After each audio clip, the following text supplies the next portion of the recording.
Astaghfirullah. Bismillahirrahmanirrahim. Assalamualaikum warahmatullahi wabarakatuh.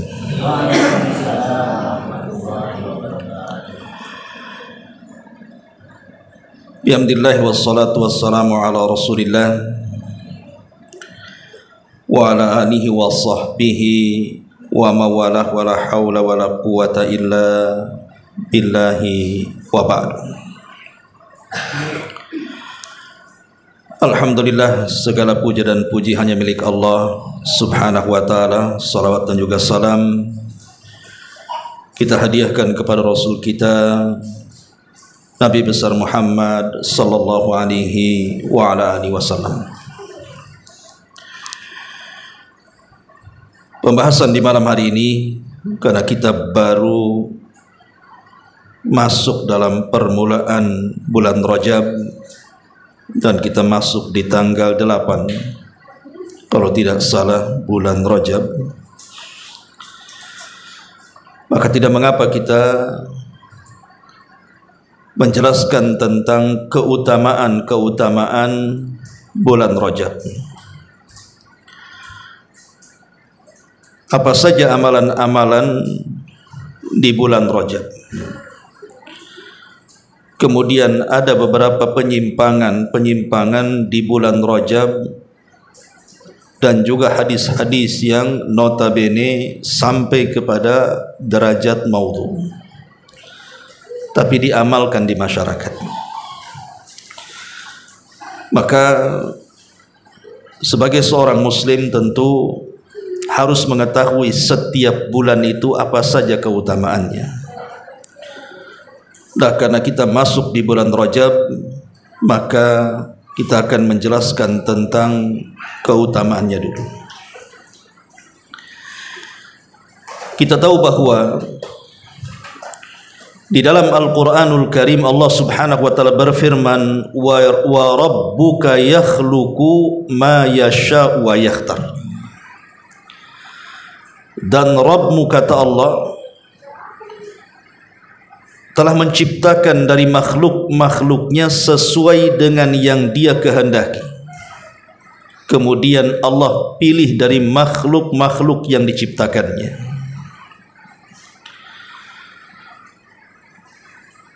Kalau kita cerita tentang para malaikat, maka ada malaikat-malaikat pilihan Allah subhanahu wa ta'ala yang merupakan sayyidul malaikah, pemimpinnya para malaikat, seperti Jibril, Mikail, Israfil dan Malakul Maut.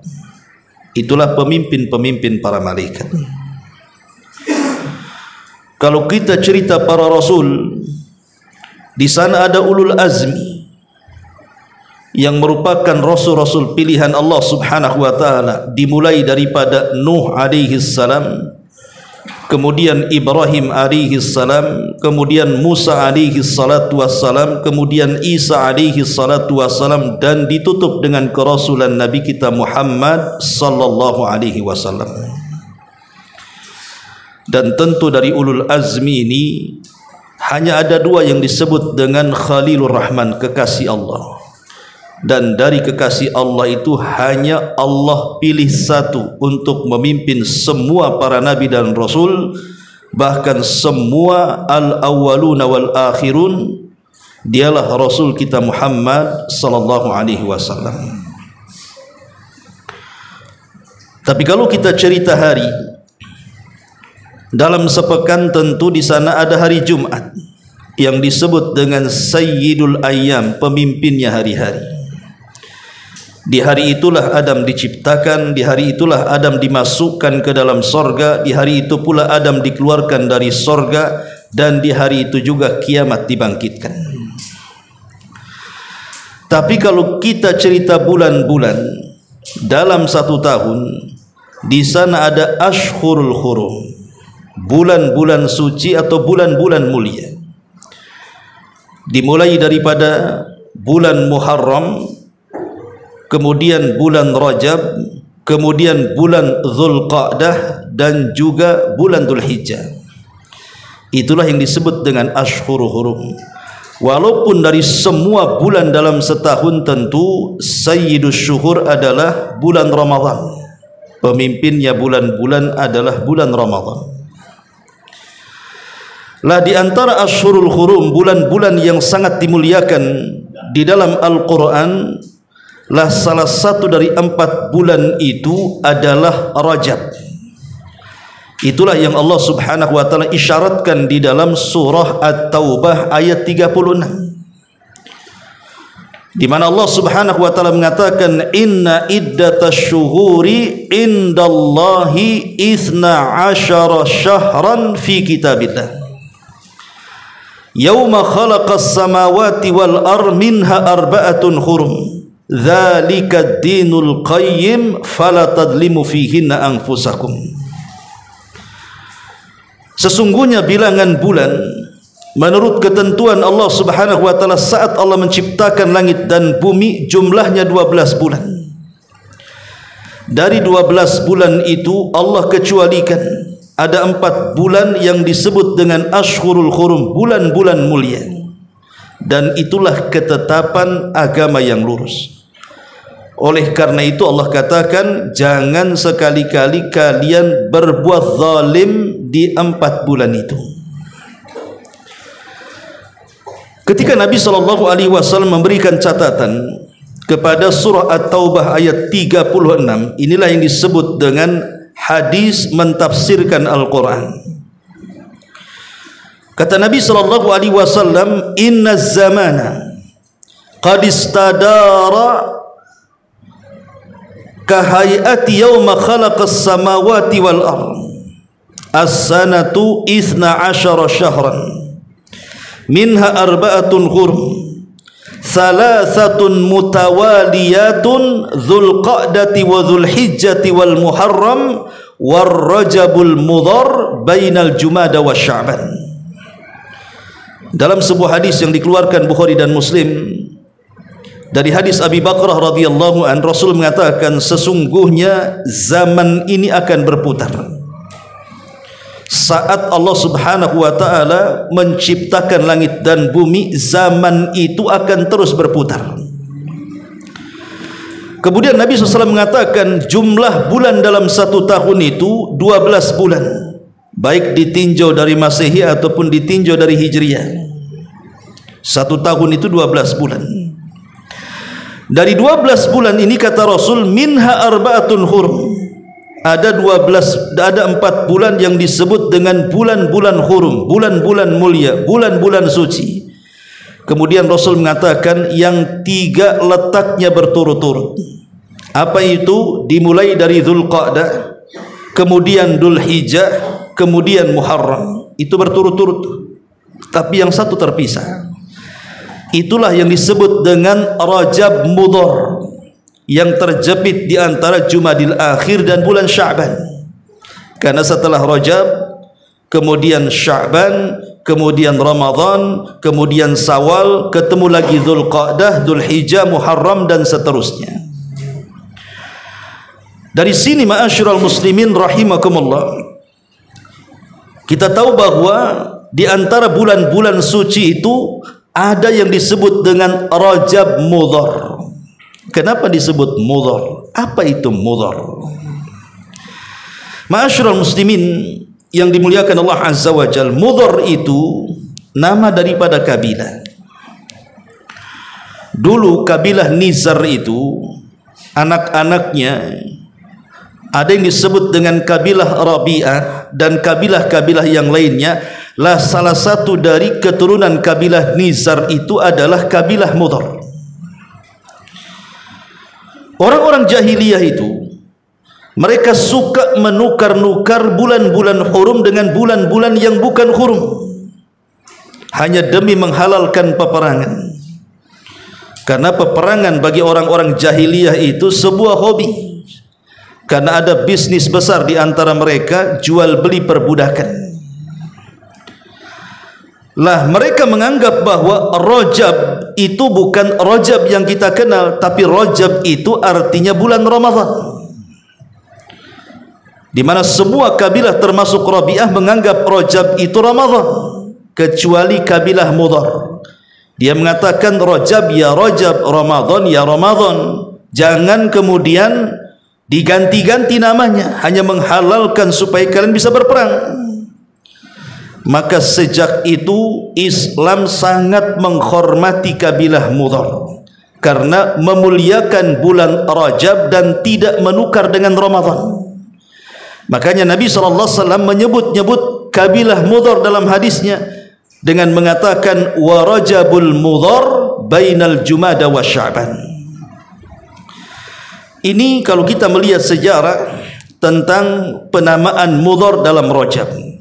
Baik, kita akan mengenal tentang apa sih Ashhurul Hurum itu dan kenapa Rajab bagian daripada Ashhurul Hurum itu, dan kenapa di bulan itu disebut hurum. Hurum itu artinya kesucian dan kemuliaan. Ada dua penafsiran para ulama ketika mentafsirkan kenapa bulan itu disebut hurum. Yang pertama, karena hurmatul qital, karena di bulan-bulan hurum itu diharamkan tidak boleh mengangkat senjata untuk perang. Karena bulan ini sudah dimuliakan sejak zaman Nabi Ibrahim sampai zaman jahiliyah, bahkan ditetapkan dalam Islam. Maka apabila datang bulan Dzulqa'dah, apabila datang bulan Dzulhijjah, Muharram dan Rajab, maka tidak boleh ada peperangan. Kenapa? Adapun Dzulqa'dah, Dzulhijjah dan Muharram, 3 bulan ini disebut dengan bulan haji. Tidak boleh ada perang ketika haji. Zaman jahiliyah pun sudah ada haji, cuman hajinya ala musyrik. Ya. Adapun kenapa bulan Rajab itu juga tidak boleh perang? Karena memberikan kesempatan di pertengahan bulan di mana orang-orang itu bisa umroh. Yang satunya bulan haji, yang satunya bulan umroh. Makanya kemudian mereka melarang tidak boleh ada perang di bulan-bulan ini, karena itu bulan tempat ibadah mereka di Baitullah.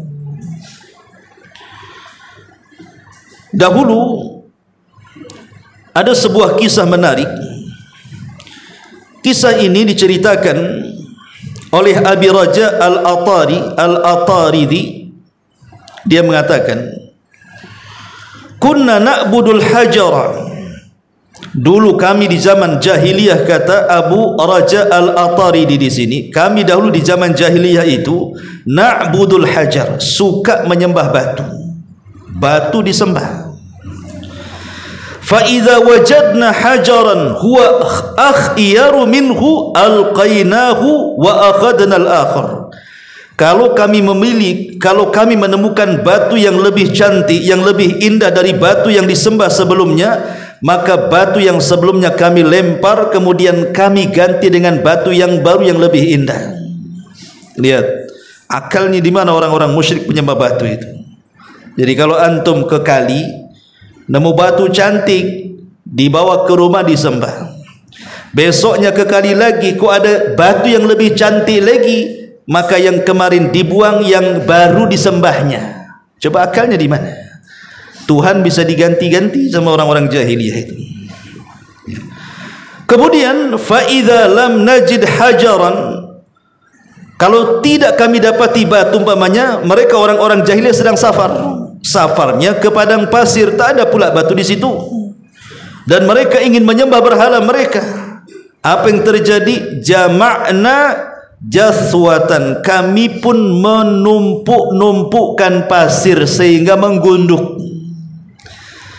Setelah pasir itu menggunduk, ji'na bisyati fahalabnahu alaihi, kemudian kami datangkan kambing yang mengeluarkan air susu, kemudian kami perah di atas gundukan itu.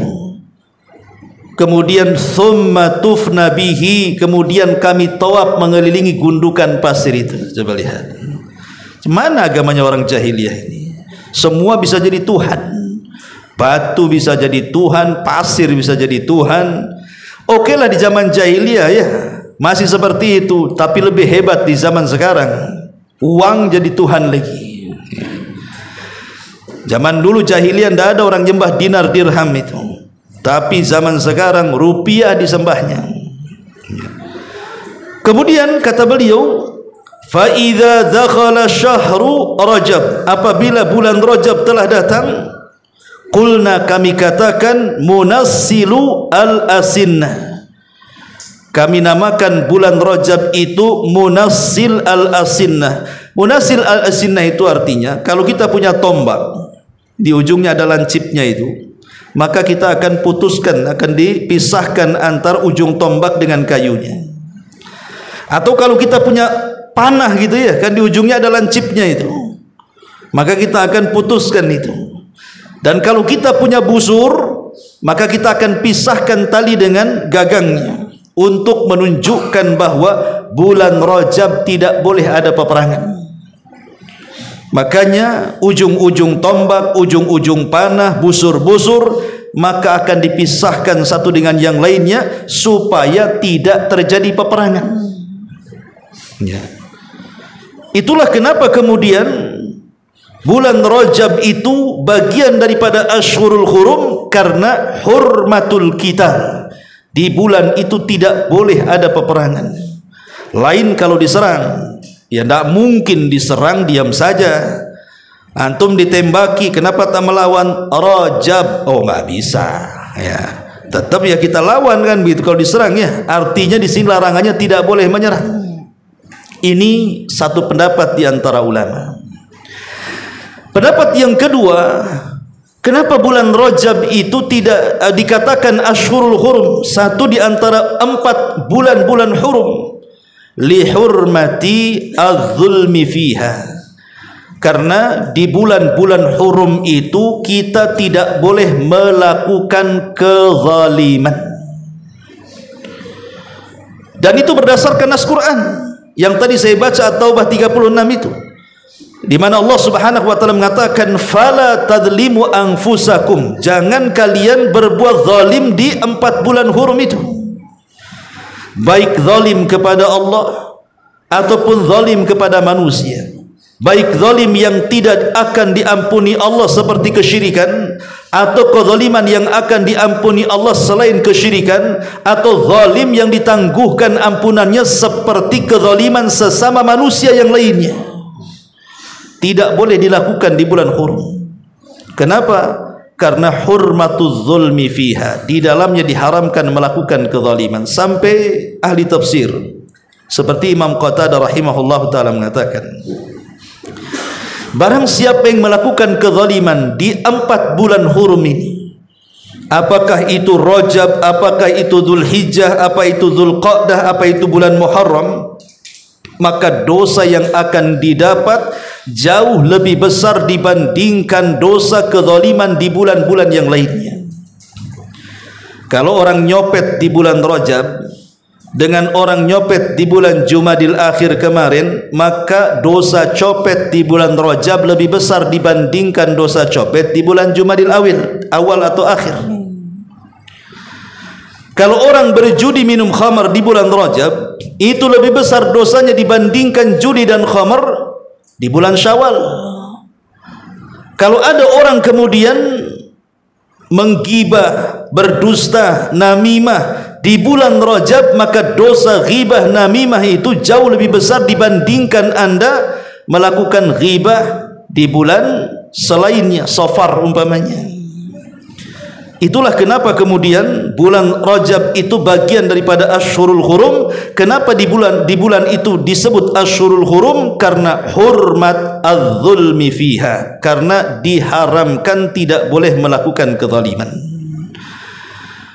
Ini secara umum apa yang disebut dengan Ashhurul Hurum. Baik, kita akan khususkan. Lalu apa itu Rajab? Ya.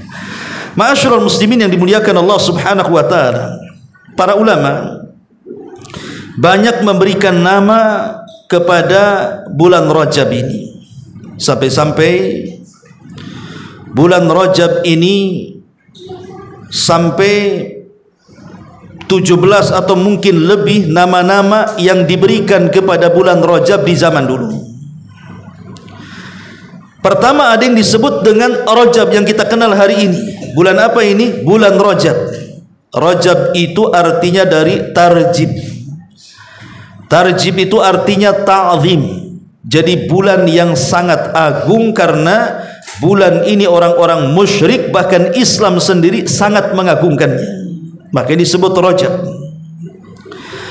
Ada juga yang mengatakan Rajab itu bukan menggunakan ba tapi mim, Rajab, bulan Rajab, di mana diambil daripada turjam fihi syayatin, karena di bulan itu setan-setan dirajam, dilempari oleh batu. Jadi setan itu tidak bisa berkutik di bulan Rajab karena mereka dilempari. Kemudian juga disebut bulan Asam. Asam itu artinya tuli, karena di bulan itu tidak akan didengar di waktu dulu suara-suara pedang, suara-suara suara-suara tombak dan suara-suara senjata menunjukkan ketidakadaannya perang, maka disebut Asam, bulan tuli. Ada juga Rajab ini disebut Asinnah, munassilul asinnah, sebagaimana hadis yang tadi saya baca, di mana ujung-ujung tombak, ujung-ujung panah, kemudian tali-tali busur dilepas semuanya untuk menunjukkan tidak boleh ada pertempuran. Ada juga yang mengatakan Syahrul Rajab al-Asab. Kenapa disebut Asab? Karena di bulan ini rahmat Allah subhanahu wa ta'ala turun dengan deras, diberikan kepada manusia, dan banyak lagi. Maksudnya yang ingin saya katakan adalah, kalau dalam satu peristiwa memiliki banyak makna, dan banyak nama, seperti contoh kiamat. Di dalam Al-Quran nama-nama kiamat itu mencapai 80 lebih nama-nama kiamat. Banyak nama untuk satu peristiwa menunjukkan dahsyatnya peristiwa itu. Begitu juga banyak nama untuk satu bulan yang disebut dengan Rajab, karena bulan ini memiliki kedahsyatan dalam kemuliaan karena bagian daripada Asyhurul Hurum. Itulah kenapa kemudian bulan ini memiliki nama yang begitu banyak. Ma'asyiral muslimin yang dimuliakan Allah subhanahu wa ta'ala, lalu apa keutamaan bulan Rajab? Perhatikan, di antara keutamaan bulan Rajab disebutkan oleh para ulama tentang keutamaan bulan Rajab ini. Di antaranya seperti yang dikatakan oleh Al-Imam Ibnu Rajab Al-Hambali di dalam kitabnya Lataif Al-Ma'arif. Dia mengatakan Syahru Rajab miftahu ashhuril khairi wal barakati. Jadi bulan Rajab adalah pintu menuju bulan-bulan baik dan bulan-bulan berkah. Bahkan dikatakan oleh Abu Bakar Al-Warraq Al-Balkhi rahimahullahu ta'ala, Syahru Rajab syahru lizzar'i wa Sya'ban syahru lissaki lizzar'i wa Ramadan syahru lihisadi zar'i. Kata Abu Bakar Al-Warraq Al-Balkhi rahimahullah tadi mengatakan, bulan Rajab ini bulan tempatnya kita menanam. Nanti setelah Rajab itu ada Sya'ban. Sya'ban itu bulannya menyiram. Nanti setelah Sya'ban ada namanya Ramadan. Lah Ramadan itulah bulan saatnya kita memanen. Rajab menanam, Sya'ban mengairi, kemudian Ramadan tinggal panen. Kemudian juga dikatakan oleh para ulama yang lainnya, Rajab ini adalah syahru al-mahabbah, syahru taubah, wa Sya'ban syahrul mahabbah, wa Ramadan syahrul qurbah. Rajab ini bulan tempatnya kita bertobat. Nanti setelah Ramadan, bulan tempatnya kita mendekatkan diri untuk mendapatkan mahabbah, kecintaan Allah. Nanti Ramadan itu bulan yang betul-betul kita didekatkan dengan Allah subhanahu wa ta'ala. Begini ikhwatu fiddin, kalau orang menanam, umumnya menanam apa saja. Saya pernah bertanya kepada para petani, seperti orang yang menanam padi, bawang, cabai dan yang semacamnya. itu kan rata-rata dari mulai menanam sampai memanen itu kurang lebih 3 bulan kan. Kurang lebih 3 bulan lah, ada yang sampai 4 bulan. Tapi kurang lebih 3 bulan.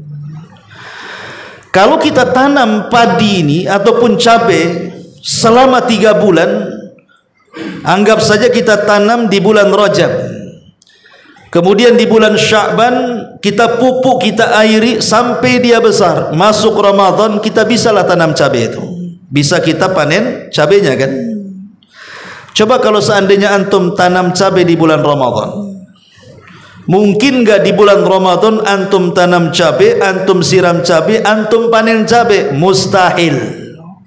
Nah mungkin dalam 1 bulan kan, kecuali dengan simsalabim abagadabra kan gitu, disulap mungkin saja.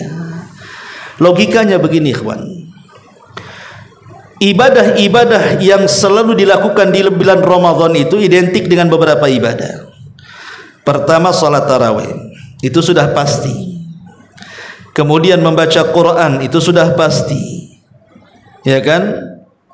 Kemudian berpuasa, itu sudah pasti. Ini 3 amalan yang pasti dilakukan orang di bulan Ramadan: puasa, baca Quran, salat tarawih, atau mungkin yang keempatnya bersedekah. 4 amalan ini. Kalau seseorang kemudian dalam 1 tahun dia tidak pernah melaksanakan puasa, tidak pernah membaca Quran, tidak pernah juga salat malam, kemudian bakhil dan pelit sedekah, masuk Ramadan, apa ndak kaget semuanya? 1 tahun ndak puasa, masuk Ramadan puasa, saya kira kaget perut kita ikhwan. Makanya orang yang tidak pernah puasa tiba-tiba atau ujug-ujug puasa di bulan Ramadan, itu minggu pertama kayak orang teler biasanya, tidur aja kerjanya, ya kan? Kan kaget perutnya kan, cemana dia nahan lapar. Akhirnya hari-hari masuk kamar mandi, diguyurnya kepala supaya menghilangkan haus, atau masuk ke kamar AC kalau bisa tidur ba'da subuh sampai zuhur, salat zuhur sambung tidur sampai asar, asar bangun, baru dia puasa tuh. Jadi puasanya 2 jam saja ya. Nanti setelah lewat 1 minggu baru normal biasanya. Kenapa? Karena sudah mulai hilang kekagetannya itu. Orang baca Quran juga sama. Oke lah antum lancar baca Quran, bagus tajwidnya, bagus lagunya. Kalau 1 tahun tidak pernah membaca Quran, tiba-tiba Ramadan buka mushaf Al-Quran, kemudian kita baca, saya yakin tidak akan lancar. Mesti banyak salah-salahnya itu. Tapi kalau hari-hari baca Quran itu kan sudah tahu, separuh hafal kalau hari-hari dibaca itu jadinya ya. Sama juga dengan Qiyamul Lail. Kita ini jarang sholat sunnah, ya masih mending lah masih sholat wajib. Tiba-tiba kemudian suruh sholat tarawih 11 rakaat, kayak di Jabal Uhud 1 juz umpamanya. Apa enggak pulang gempor rasa murah tuh ya. Lah maksudnya di sini kenapa dimulai daripada bulan Rajab?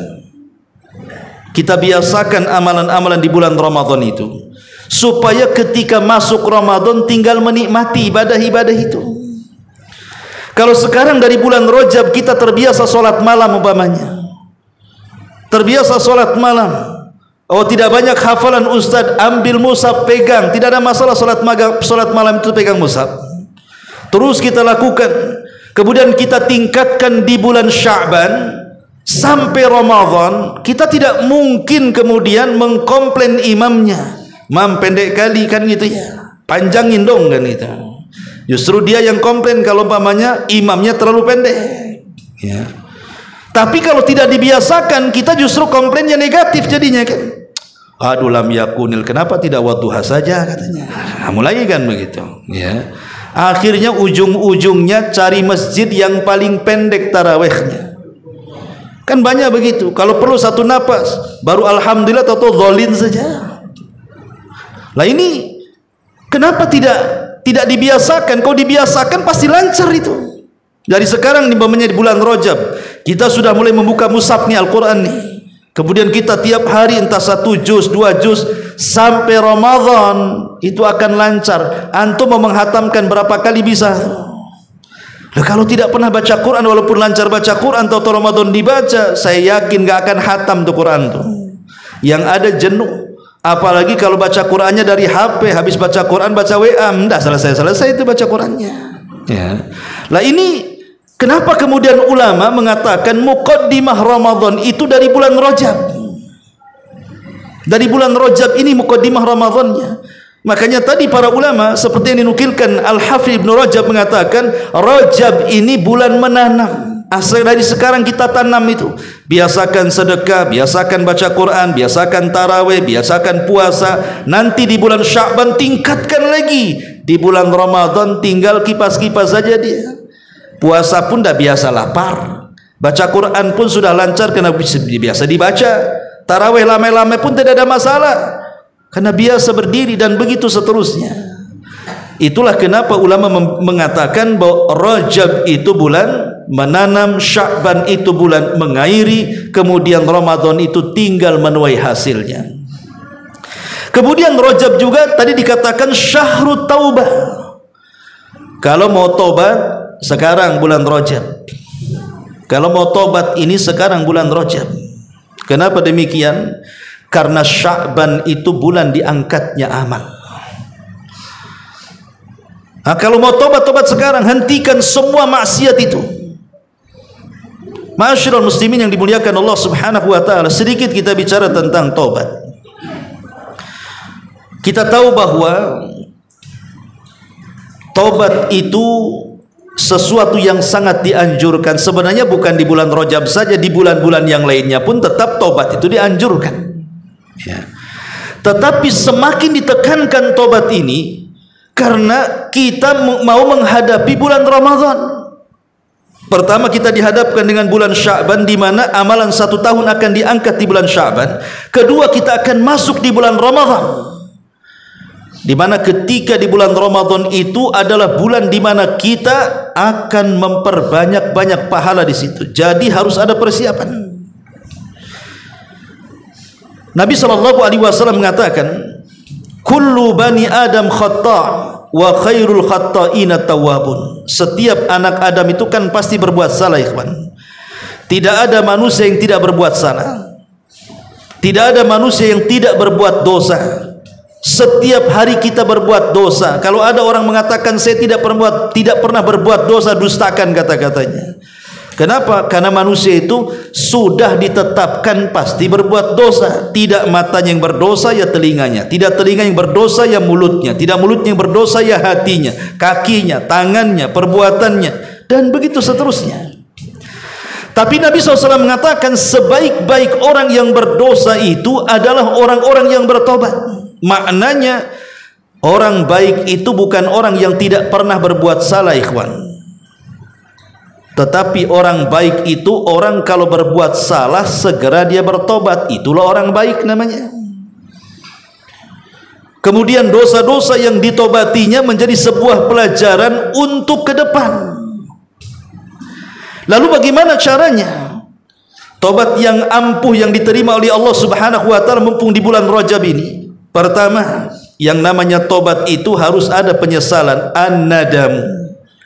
Harus ada penyesalan.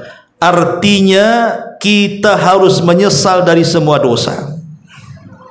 Jangan kita katakan seperti orang-orang yang dulunya pernah hidupnya kelam umpamanya, pernah hidupnya acak-acakan, banyak maksiat yang dikerjakan. Setelah tua dia bertobat, dia bercerita kepada kita, dulu aku pernah berbuat maksiat, semua maksiat aku sudah lakukan dan aku sudah puas dengan maksiat itu. Sekarang tinggal baiknya saja. Kalimat ini benar apa salah? Salah. Kenapa dia merasa puas dengan maksiat? Saya sudah puas dengan maksiat, kok maksiat dipuasi? Ini gimana ceritanya? Bahasa itu juga harus diatur. Harusnya dia menyesal. Kenapa dulu aku berbuat dosa? Bukan aku sudah puas. Kan gila orang ini. Masa maksiat dipuasi? Makanya tobat itu harus ada penyesalan. Kenapa saya berbuat dosa dahulu sehingga tidak cepat bertobat, kenapa baru sekaranglah hidayah itu menyapa saya? Karena dari penyesalan ini ikhwatu fiddin, nanti akan muncul tidak ada pengulangan. Dia berjanji untuk tidak mengulang lagi maksiat dan dosanya kan? Karena itu syarat keduanya. Syarat pertama menyesal, dan penyesalan itu ada di dalam hati. Kenapa dimulai dari hati ikhwan? Karena orang-orang yang masuk neraka itu kebanyakan diakibatkan penyakit hati, bukan penyakit badan. Ada orang masuk neraka ditanya Allah, kenapa kau masuk neraka? Dulu di dunia kanker, Allah membanyakan. Kanker orang nggak bisa. Masa kanker orang masuk neraka gara-gara kanker? Gara-gara kudis masuk neraka? Gara-gara sakit kepala masuk neraka? Penyakit badan lo nggak masukkan neraka. Yang memasukkan neraka itu penyakit hati. Makanya dimulai dari hati adanya penyesalan tuh. Baru setelah menyesal dia janji tidak mau melakukan. Kalau sudah janji tidak mau melakukan, inilah berarti muqaddimah dari taubatan nasuha. Taubatan nasuha, kenapa disebut nasuha? Nasuha itu karena nasuh artinya menasihati, menasihati yang bertobat untuk tidak melakukan kembali, gitu maksudnya. Tapi kalau seandainya kemudian dia bertobat karena bangkrut, tidak punya uang, kenapa kau tidak berjudi? Tak ada uang. Kalau sudah ada uang, tak tahulah, ya judi lagi mungkin. Itu bukan tobat namanya. Ya, berarti berhenti maksiatnya karena tidak ada uang kan? Karena bangkrut, bukan karena memang menyesal dan tidak akan kembali. Itu main-main namanya. Ya. Baru setelah itu, baru yang ketiga, meninggalkan perbuatan maksiat secara mutlak. Setelah adanya penyesalan, kemudian berjanji untuk tidak mengulang, maka kita harus membuktikan dengan perbuatan, tidak mendekati sama sekali dengan maksiat itu. Kalau seandainya antum tobat dari khamar tapi kawannya peminum khamar, ya sama aja, itu maksudnya. Kalau antum bertobat dari zina tapi berkawan dengan para pezina, ya sama saja. Kalau kita tobat dari perbuatan syirik dan bid'ah, tapi kita bersama mereka, ya lama-lama ikut juga jadinya kan. Kita tinggalkan semuanya, maksiat dan orang-orangnya. Ma'asyiral muslimin yang dimuliakan Allah Azza wa Jalla, lah baru setelah itu meningkat. Dengan cara apa? Boleh jadi dahulu ketika kita ini sedang maksiat, banyaklah kewajiban yang ditinggalkan kita. Ketika dulu di alam kita masih rusak umpamanya, kita jarang sholat wajib, datang Ramadan tidak pernah puasa Ramadan, punya uang tidak pernah zakat, tidak pernah sedekah, tidak pernah baca Quran. Lah ketika sudah tobat, mulai kewajiban-kewajiban itu dilaksanakan. Kalau dulu kewajiban ditinggalkan, sekarang kita laksanakan. Itu namanya tobat tuh. Yang Nabi SAW isyaratkan, wa'at bi'is sayyi'atal hasanata tamhuha wa khaliqin nas bihulukin hasan. Ikutilah keburukan dengan kebaikan. Kalau dulu kita berbuat buruk, sekarang kita berbuat baik. Lah itu namanya alamat diterimanya tobat. Lalu apalagi kalau memang dosanya berkaitan dengan manusia, mungkin pernah menggibah, mungkin pernah namimah, mungkin pernah ada dengki, iri hati dan sebagainya, atau mungkin mengambil hartanya, atau pernah memukul dan menyakitinya, maka kita harus datang untuk minta kerelaannya. Kalau dalam bentuk barang, kembalikan. Dalam bentuk uang, kembalikan. Tapi dalam bentuk ucapan, minta kerelaannya. Kita harus minta maaf. Soal dia memaafkan atau tidak itu urusan Allah, tapi kewajiban kita yang berbuat salah minta maaf kepada dia. Itu kalau berkenaan dengan hukukul adami, hak-hak anak Adam. Ya. Kemudian juga biasakan melakukan ketaatan. Robah akhlaknya, robah budi pekertinya, robah kemudian situasinya. Yang dulunya suka gibah, maka sekarang suka zikir, gitu maksudnya. Yang dulunya melangkah ke tempat-tempat maksiat, langkahkan kaki ke masjid-masjid dan ke majelis ta'lim. Dirubah suasananya tuh. Itu betul-betul bertobat, ikhwatu fillah muliakan Allah Azza wa Jalla. Itu namanya melatih diri untuk ketaatan. Dan yang terakhir tentunya memperbanyak istighfar. Makanya Nabi SAW dalam sehari saja 70 sampai 100 kali, padahal dosanya sudah diampuni itu.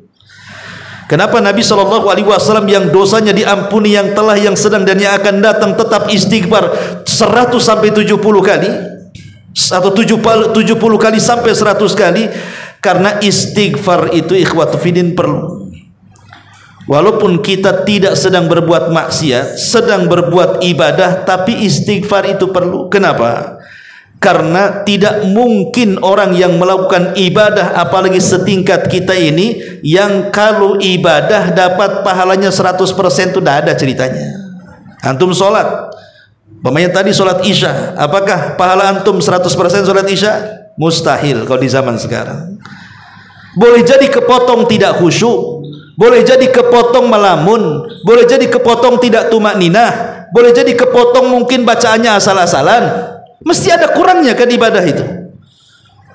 Makanya karena dalam ibadah itu terkadang ada kurangnya, lengkapi dengan istighfar, gitu maksudnya.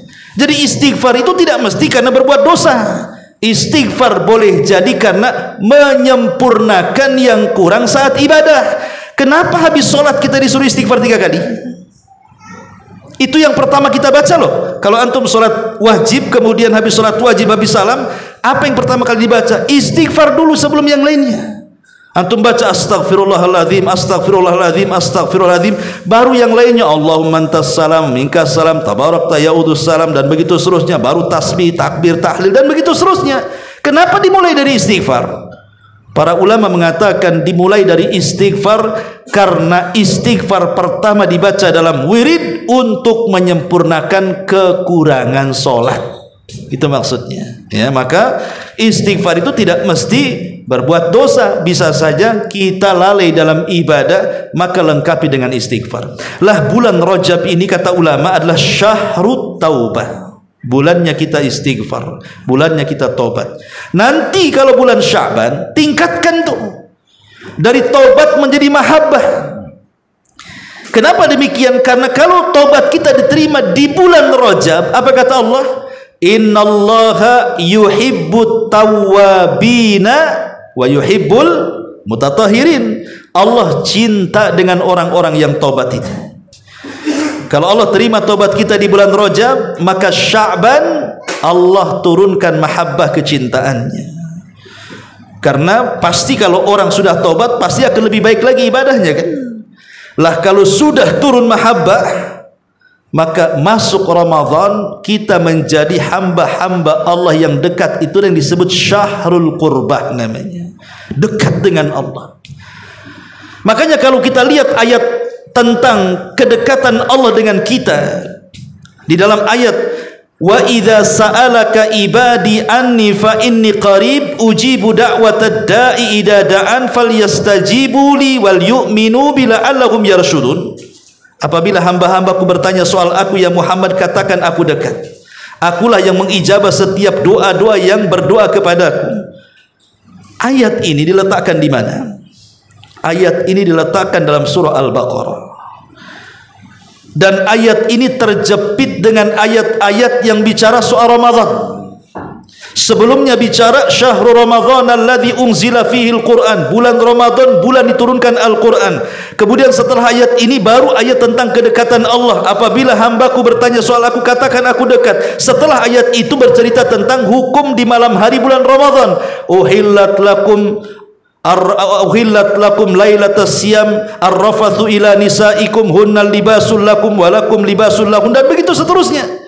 Ketika ayat kedekatan Allah ini dijepit dengan 2 ayat yang bicara Ramadan, menunjukkan bahwa kedekatan Allah di bulan Ramadan jauh lebih dekat dibandingkan bulan-bulan yang lainnya. Makanya Rajab bulan tobat, kemudian Sya'ban bulan mahabbah kecintaan Allah kepada kita, dan bulan Ramadanlah bulan qurbah, dekatnya Allah dengan kita, sehingga kita bisa meminta apa saja kepada Allah di bulan Ramadan. Ma'asyiral muslimin yang dimuliakan Allah Azza wa Jalla, itulah di antara keutamaan bulan Rajab. Lalu adakah amalan-amalan khusus di bulan Rajab ini, ikhwan? Maka para ulama mengatakan tidak ada satupun ibadah khusus yang diperintahkan Rasul yang harus dilakukan di bulan Rajab.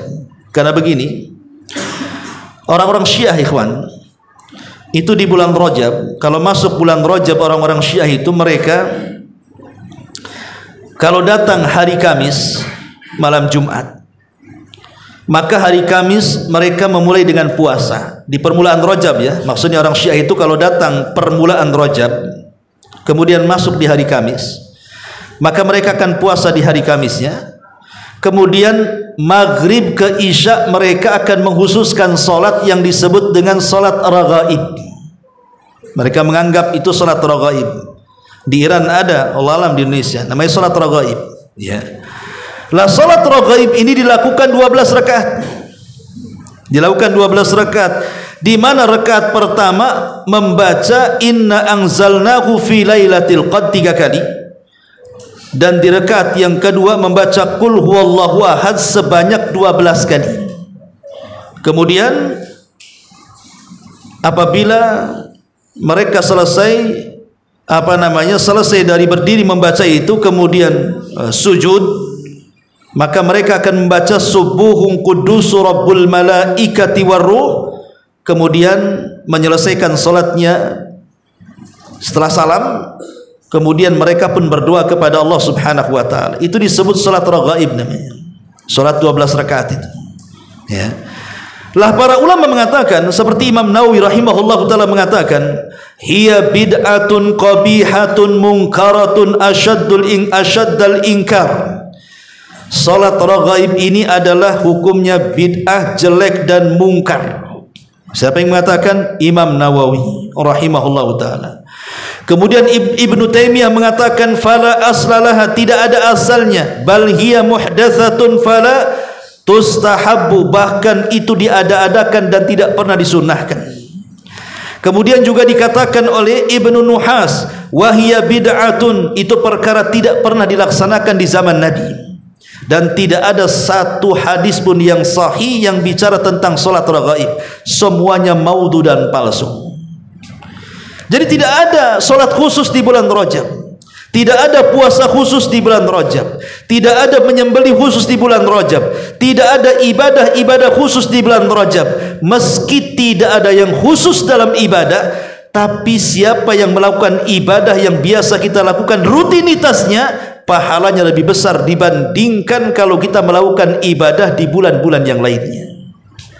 Memang tidak ada ibadah khusus, tidak ada puasa khusus, tidak ada baca Quran khusus, tidak ada zikir khusus, pokoknya tidak ada yang khusus dalam ibadah di bulan Rajab ini. Tapi meskipun demikian, beribadahlah seperti biasa kita ibadah. Datang Kamis ya puasa, datang Senin ya puasa, datang waktunya solat ya solat, datang waktunya witir ya witir, datang waktunya tahajud ya tahajud, datang waktunya sedekah ya sedekah. Pokoknya rutinitas kita saja. Kalau kita merutinkan ibadah-ibadah yang biasa kita rutinkan dan itu dilakukan di bulan Rajab, maka pahalanya jauh lebih besar dibandingkan dilakukan di bulan-bulan yang lainnya. Jadi tidak perlu mengadakan ritual-ritual yang tidak pernah dicontohkan Nabi SAW di bulan Rajab ini. Karena ulama mengatakan bahwa semua hadis berbicara tentang keutamaan Rajab antara 3. Pertama lemah, yang kedua lemah sekali, dan yang ketiga maudhu, palsu. Tidak ada yang terangkat tentang riwayatnya, sehingga tidak perlu mengadakan ritual-ritual khusus. Tetapi ada 4 ibadah yang sangat dianjurkan para ulama yang harus kita lakukan di bulan Rajab. Pertama, perbanyak amal soleh. Amal soleh apa saja? Perbanyak amal soleh. Kemudian yang kedua, lakukan lebih giat lagi ibadah-ibadah yang di bulan Ramadan menjadi ibadah khusus yang biasa dilakukan, seperti puasa karena nanti akan puasa di bulan Ramadan, baca Quran karena nanti akan menghatamkan Quran di bulan Ramadan, solat malam karena nanti kita akan tarawih di bulan Ramadan. Pokoknya ibadah-ibadah rutinitas di bulan Ramadan lakukan sekarang di Rajab, supaya sampai Ramadan saja kita sudah terbiasa. Kemudian yang ketiga, jauhi kezaliman.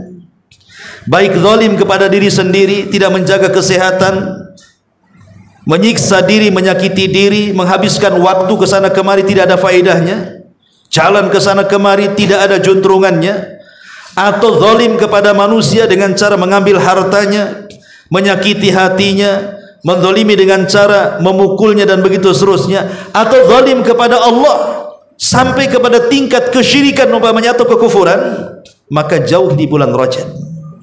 Dan yang terakhir, memperbanyak sedekah dan doa.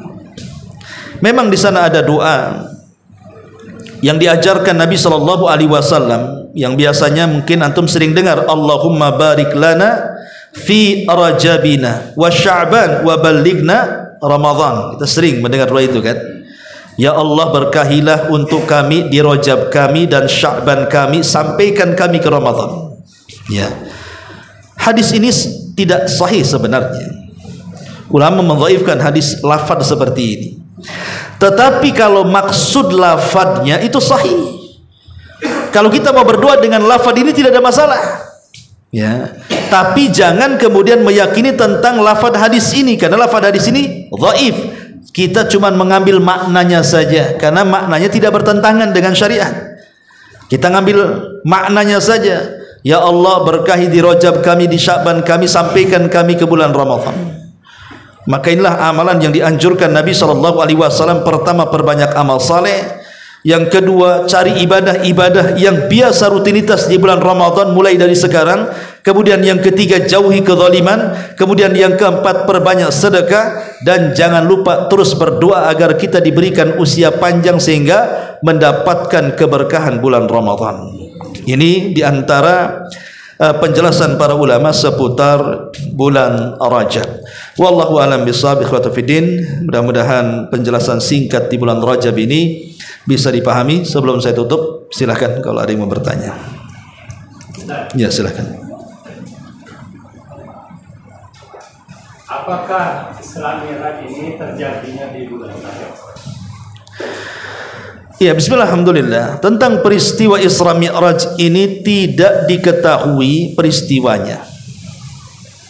Tidak diketahui peristiwa lain dengan kelahiran. Wafat atau hijrahnya Rasul kan jelas Rabiul Awal. Tentang kelahiran Rasul aja diperselisihkan. Ya kan, diperselisihkan.